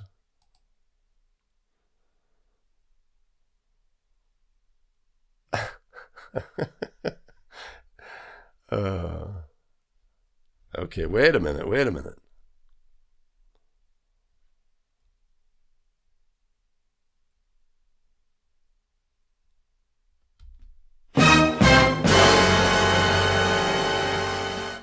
Thomas Hickey, super supporter, a super sticker for $20. Wow. Awesome. Thanks. That's sound effects, baby. My elite tech team is making it happen for me. That is tremendous, Thomas. Thank you. Thank you very much. Is that what that stands for?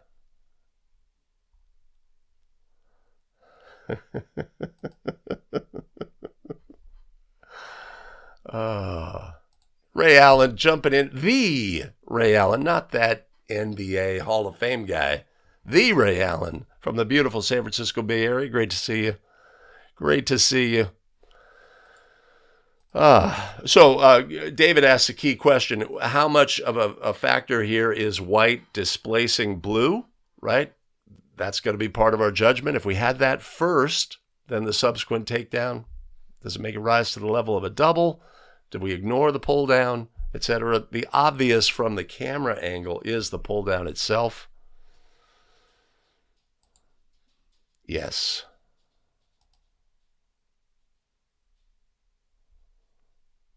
Yeah, prevented the putback. Nice.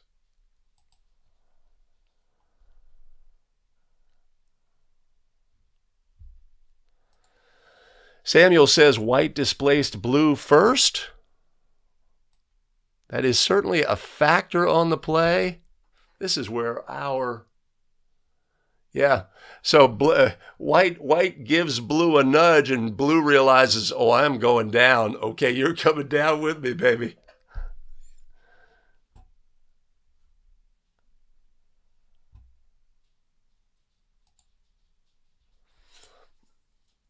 I do not know the answer to that question.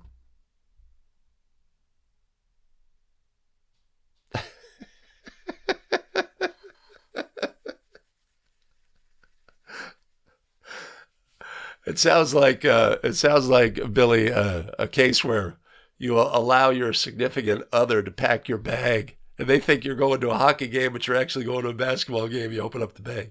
I imagine if you are a hockey official, you have a different bag for hockey than you do for basketball. I would imagine that, but that's only my imagination. All right, let's do that and look at another bonus play. Let's take a look. Not looking like a true freshman. Well, no, he's no longer one-dimensional like the scouting report said at the beginning of the season. Vanderbilt for the Tominaga. Tominaga on the drive, reverse layup, good. I like that decision. Get to the bucket. Now you can set up your defense. Smith breaks the press. Oh, the ball was loose, but the foul was called before the ball came loose. Oh, I don't know about that.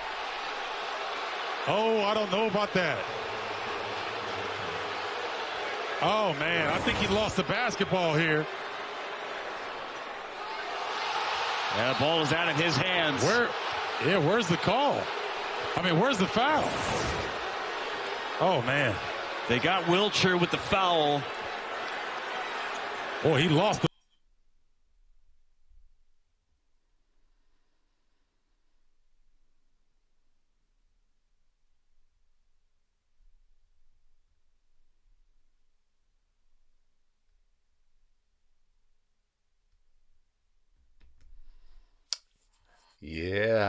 Yeah, about that.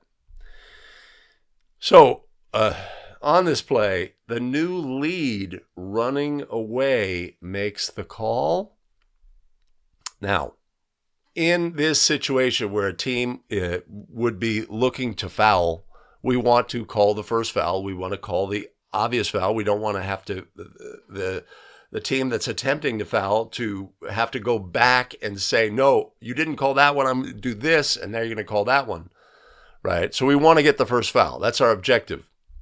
But we want to call obvious fouls, even if it's out of our primary. But we'd have to ask on this play, as new lead, are we in the best position to make this call, right?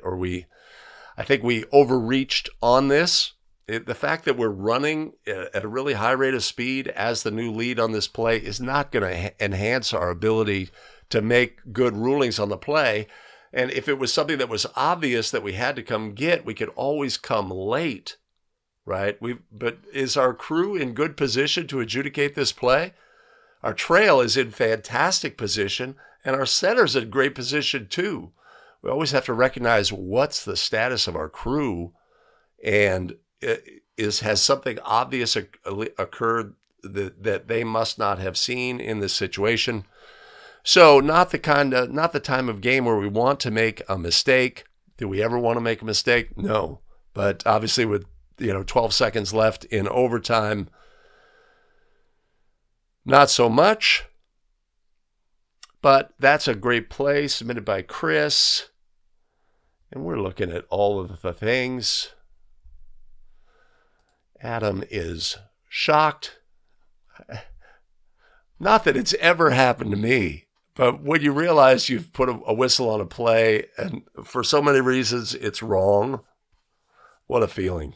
What a feeling. Again, I assume, since of course, never happened to me.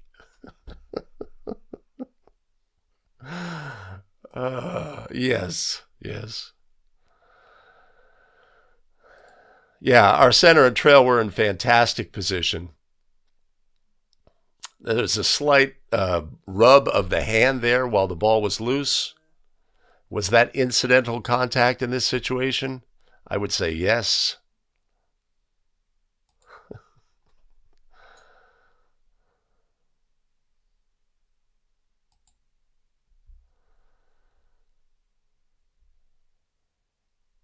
Let's see how the lead got to where he was. Yeah.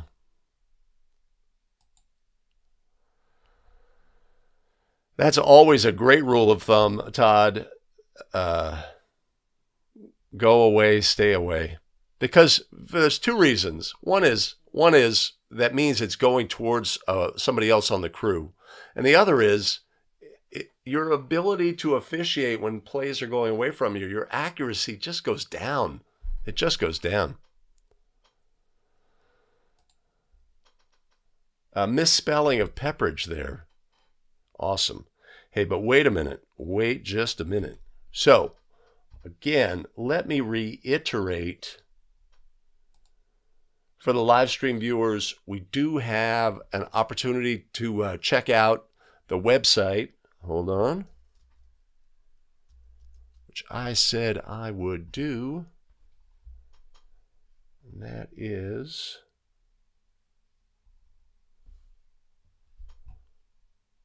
And the promo, let me see. Where do I want to be? I want to be here.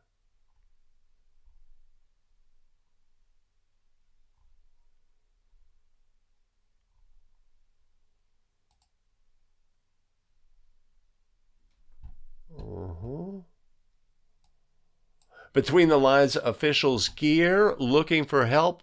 They've got a lot of equipment available and are looking to move it. And the promo code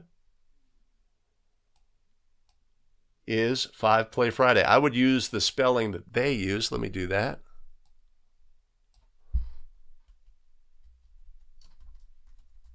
Friday. Yeah, promo code at checkout. Let's see.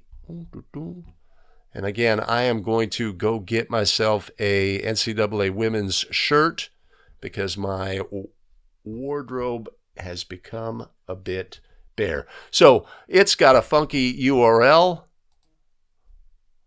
48r.60f.myftpupload.com. That is not a sexy URL. So I've created a little link here, abetterofficial.com/gear promo, and you can use the code 5PlayFriday to get 10% off. And so I have done that, and that. All right. Do I have another play? Let me take a look. Oh, yeah. I do. Let me do this. Let me fix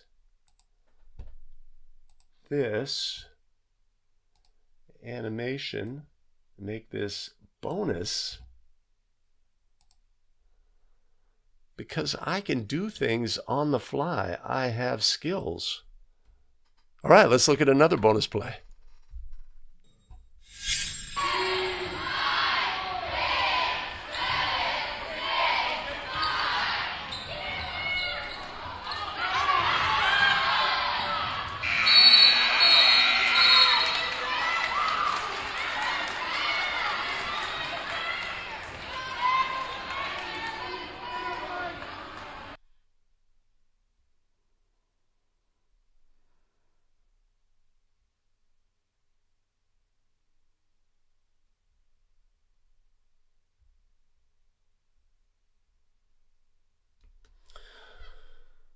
All right, a foul before the horn, ruled a foul.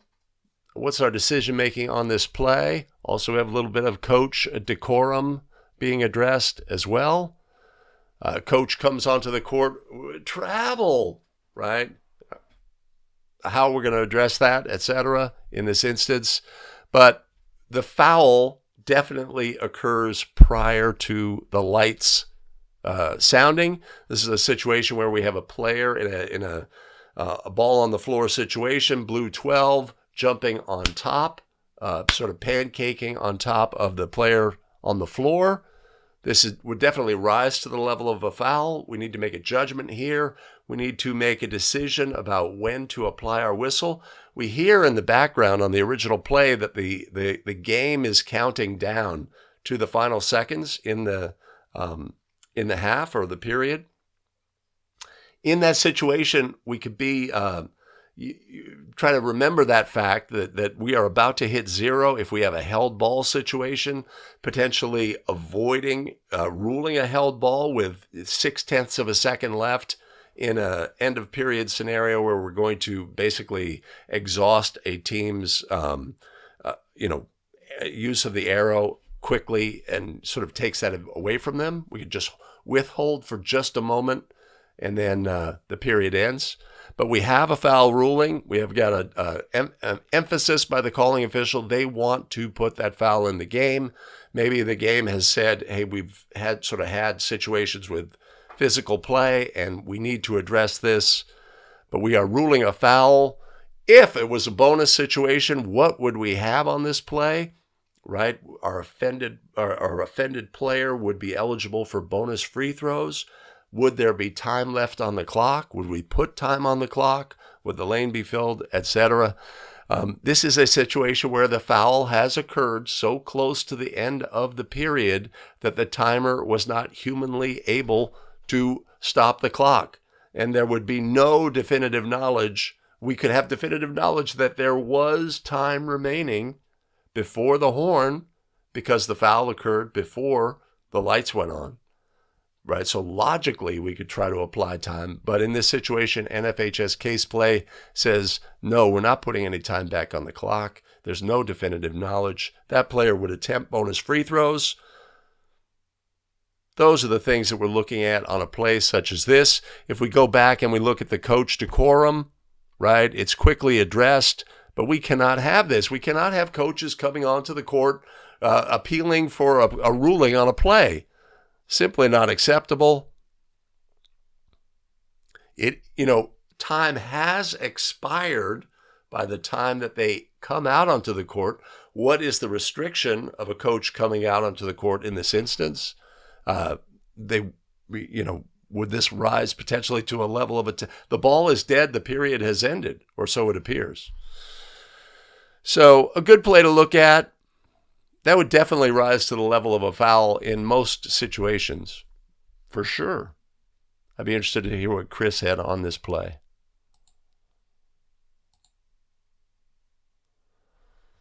Low scroll.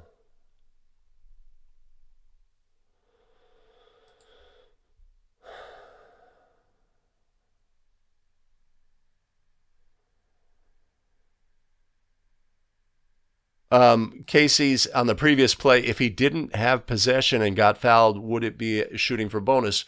Yes, because their team was in control. They were a player on the team that was in control and was fouled. So there would be resulting free throws, just the same as if somebody was fouled off ball, a cutter was bumped, etc. They don't have the ball, but if the team was in the bonus, they would shoot bonus.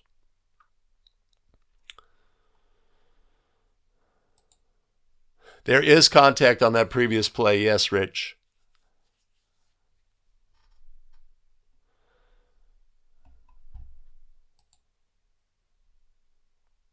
Huh. Not a fan of that.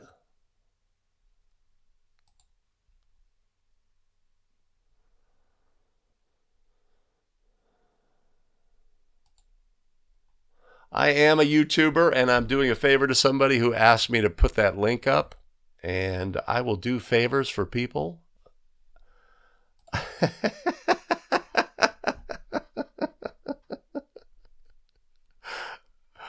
Oh, will it ever come to pass? Will it ever come to pass? Tom, in that previous play scenario, no. The die is cast. We have made a ruling. We got to live with it. Mike says landing on, that's a foul.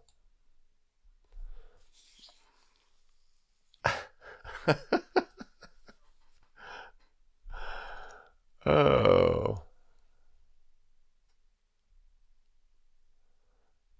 Okay.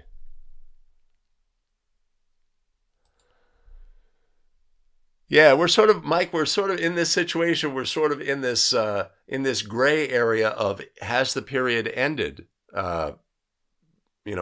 We could say, look, it was obvious there was a whistle and it was obvious before the horn, but it's possible in this situation we could have come out and say, no, the foul occurred after the horn. There's no foul on the play, right?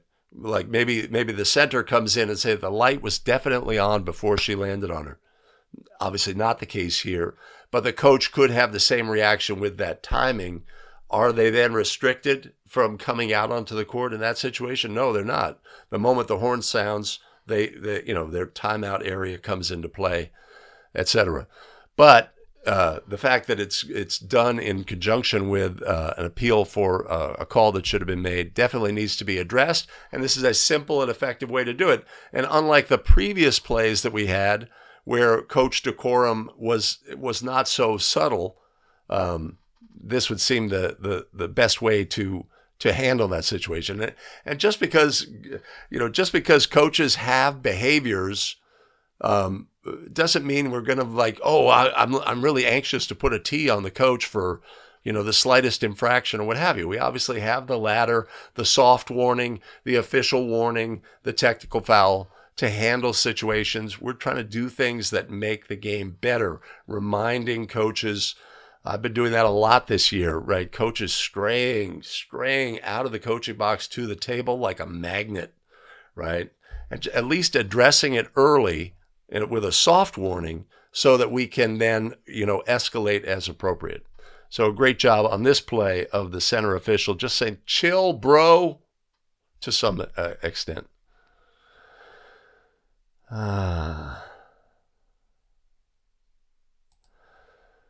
There's no way you could have definitive knowledge of a number to put on the clock in this instance.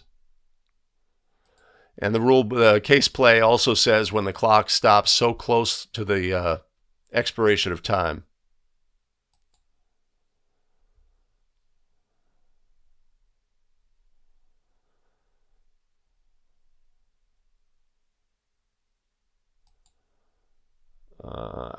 Yeah.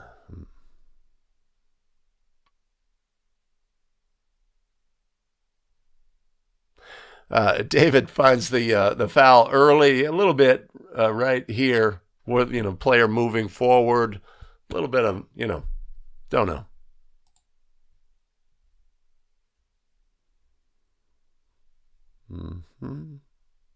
What's a ban?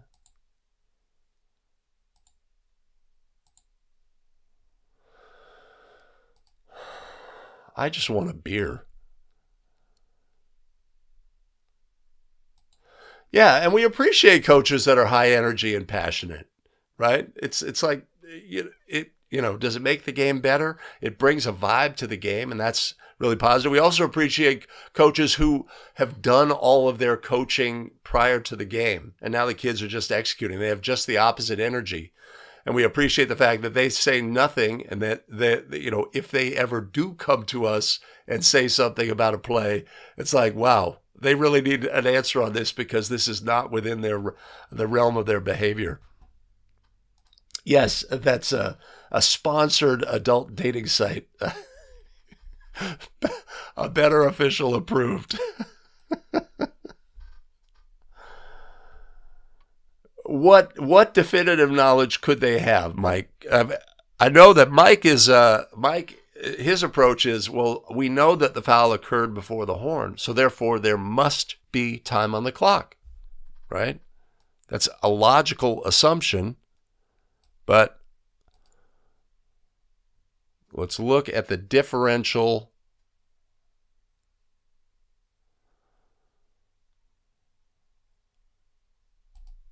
There's the landing.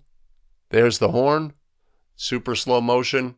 At most, there was 0.1, right? Maybe it was between 0.1 and 0. But Mike brings up the huge point is in this situation, if we have a clock that runs, let's say this foul occurred with 2.4 seconds remaining, and the clock continued to run and got to 0, we would need that number, that 2.4. Absolutely. Absolutely. As a non-calling official here, what are you officiating? Right? That's your job on this play. This is true. This is true. But I don't see how we could have definitive knowledge on this play. Just don't see it. And again, case play supports us not putting time up in this instance. You could fight for it. Oh, I have to have it. We have to have time. And that seems to be the default official position for many officials is we have to have time. Because if the foul occurred before the horn, we have to have time, right? But case play, again, supports. All right. Okay. All right. Okay.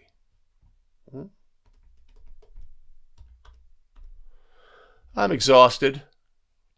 Oh, 2 hours. That's too long. Too long. I'm exhausted. Okay. All right. Huh.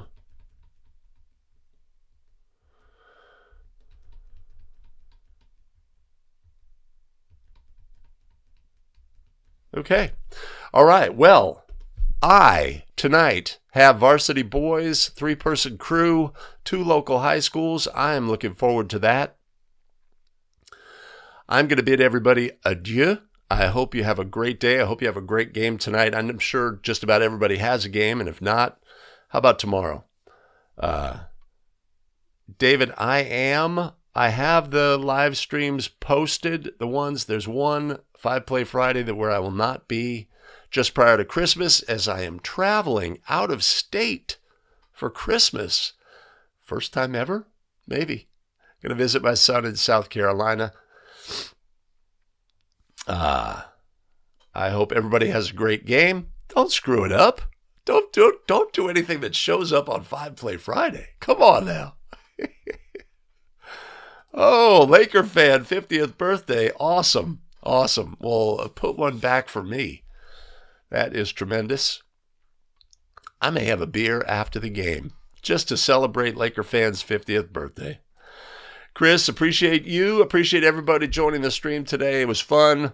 We got through some plays. Tech went pretty well. Pretty well. We're getting closer. Getting closer. We'll see how long it takes for me to edit the video down. Troy, Blizzard Watch. And again, just a reminder for Troy's benefit, at least check out abetterofficial.com/gear promo. If you have any equipment needs, check it out. Help Troy out in his situation. Looking to lower the inventory. See what kind of deals you can get. And you can use that code. That code, you know that one. 5-Play Friday at checkout. Check it out. Make it happen. Do all the things. Have a great game tonight. And I will say goodbye and take care.